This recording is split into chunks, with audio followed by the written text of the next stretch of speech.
municipal, escolas particulares. E para falar dessa volta às aulas, eu procurei nosso parceiro lá da Rádio Rio Madeira, o professor Joelson Chaves de Queiroz, que é o presidente do Sindicato dos Professores.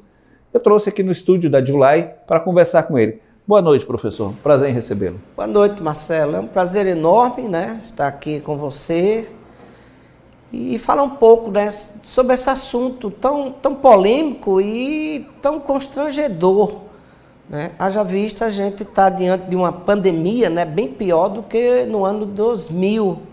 Né? Então, nós estamos aqui à disposição para responder algumas perguntas, né, e deixar o professor mais calmo, mais tranquilo, porque o sindicato ele vai tomar as providências necessárias. Vamos lembrar do ano passado, quando começou a pandemia, fecharam as escolas, não podia ter aula, criou-se aula remota, né, para alguns professores foi uma certa dificuldade, para alguns alunos até hoje, tem aluno que não tem condição de ter um computador, um notebook, um celular para acompanhar as aulas, tem essa dificuldade. E esse ano, como você está falando, criou-se uma expectativa de volta às aulas, mas sem a vacina. O senhor estava me falando que é impossível, né, aceitar isso.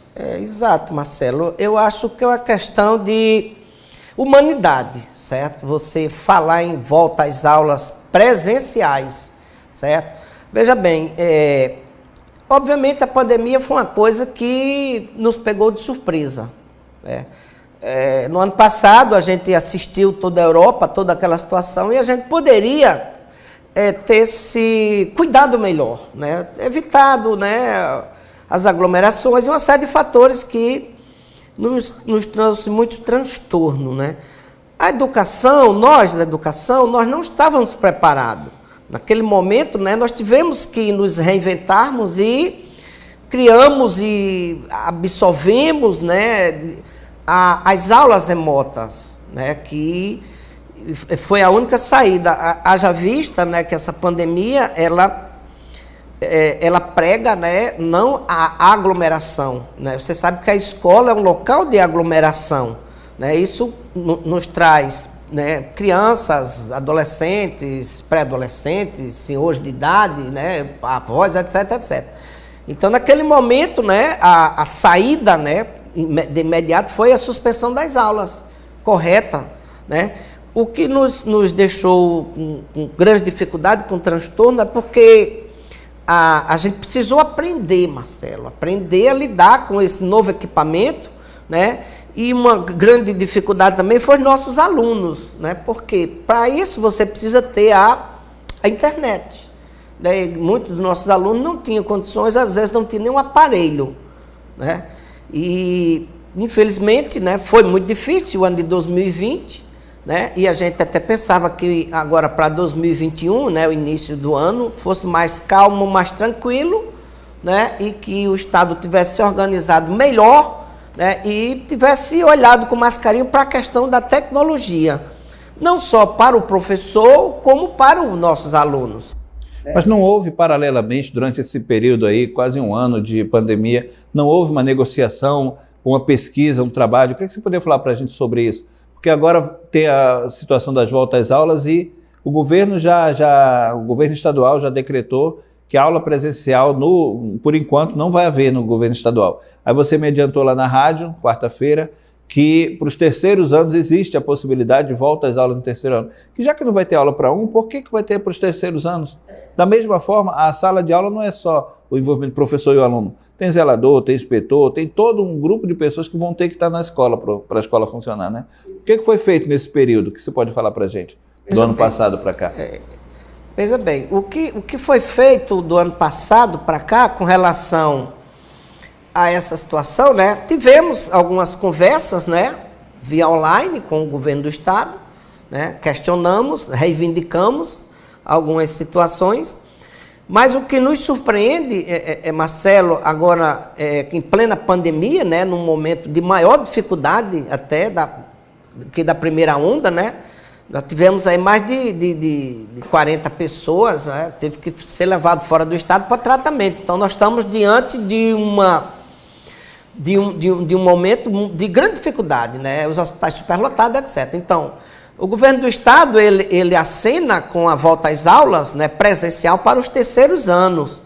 Mas eu acho, Marcelo, nós entendemos enquanto sindicatos de professores, né, o Simprof, ele entende que isso é temerário.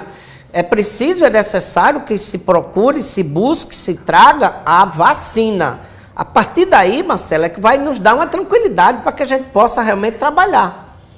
Sem a vacina, Marcelo, eu diria para o professor, né, que o sindicato ele vai tomar as medidas necessárias. Qual é a orientação nossa? Que nós não podemos retomar as aulas presenciais nessas condições. Se a gente tivesse, digamos assim, um momento de calmarias com relação à doença, poderíamos até conversar ou pensar. Mas diante dessa situação é impossível, Marcelo. Só tem uma saída para a gente, enquanto professores, para que a gente possa, na realidade, retomar nossas atividades, porque é isso que nós queremos.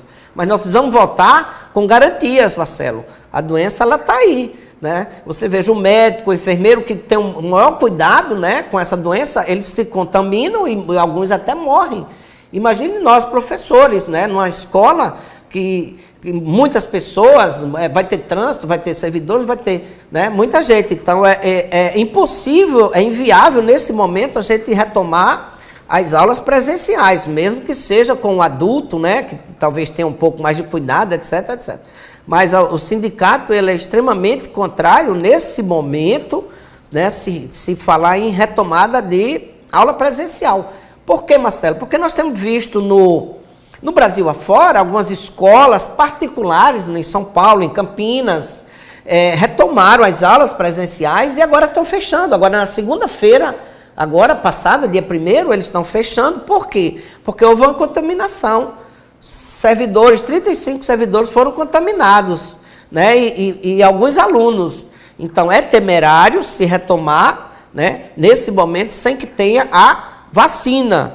Então, qual é a nossa orientação? Vacina. Preciso que todos os trabalhadores, não só professor, policiais, autônomos, se tenha o que? Essa oportunidade de ter essa garantia. Agora, a gente sabe da dificuldade que os nossos guerreiros da saúde, né, médico, enfermeiro, técnicos, etc., porque são poucos, Marcelo. Então, é difícil eles darem conta, né? Tem que ser, a vacinação tem que ser em massa, né? Nós achamos que nós somos prioridade, o idoso é prioridade, o médico, quem está na frente de batalha, o enfermeiro é prioridade, o policial é prioridade. Todos são prioridade, é vida, Marcelo. Ninguém pode brincar com vidas. Então, o que a gente espera é que o governo, né, ele se organize, né, contrate mais pessoas. E há algum tempo atrás nós tínhamos mais médicos, Marcelo. Nós tínhamos aí uma infinidade de médicos espalhados pelo Brasil, que era um projeto do governo federal anterior, né, e que infelizmente acabou. E com isso trouxe um transtorno muito grande, porque esse médico chegava mais longe, né? Nossos índios, nossos ribeirinhos estavam bem assistidos. E hoje não, Marcelo, nós estamos praticamente abandonados. Professor, eu gosto muito da sua participação no programa, tanto aqui pela primeira vez como na Rádio Rio Madeira, porque esclarece para a população. Eu já tive vários questionamentos lá na rádio. Ah, Marcelo, por que vai voltar a aula pública, vai voltar a aula particular e a escola pública não pode voltar? As pessoas já ficam logo criando aquele debate, né? Mas, gente, era preferível que não voltasse ninguém, como o professor está explicando. Sem vacina, você coloca a vida do seu filho em risco. Ah, mas eu não aguento mais meu filho dentro de casa. O que você prefere? Seu filho em casa mais alguns meses ou, de repente, ter que cuidar do enterro dele? Vou ser bem sincero sobre isso. Sem vacina, você está colocando a sua vida, a vida do seu filho, a vida da sua família, porque seu filho vai para a aula, contamina, chega em casa, passa para os parentes, até para os avós, para os tios, para os mais velhos. Essa é uma recomendação que a gente está ouvindo aqui do professor. Sem vacina é muito arriscado. Eles colocam a questão das escolas particulares, Marcelo, assim, porque a escola particular, na realidade, eles têm mais condições, tem uma série de fatores. Mas mesmo assim, acabamos de citar, Marcelo, isso não impede, né, a contaminação, por mais cuidado, por distanciamento, uma série de fatores. Então, são vidas. O que a gente tem que preservar é a vida.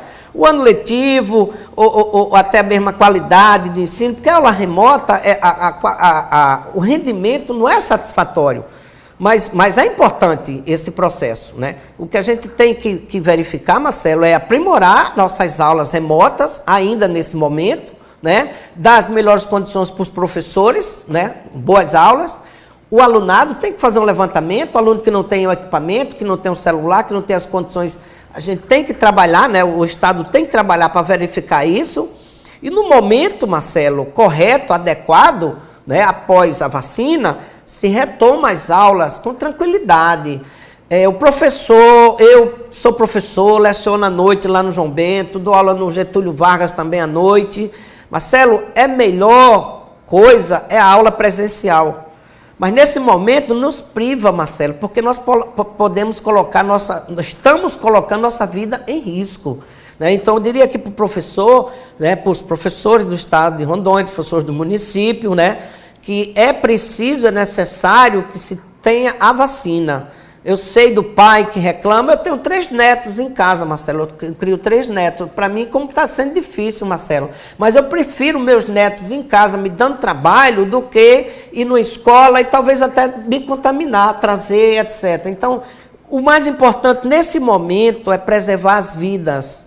Já que a pandemia, ela está muito maior, muito pior do que quando teve a primeira onda, certo? Hospitais lotados. Vamos ter mais um pouco de paciência, certo? Vamos ter mais um pouco de diálogo com o governo do estado, né? Vamos abrir esse espaço para que nós somos seres humanos, somos cristãos e precisamos cuidar uns dos outros, Marcelo.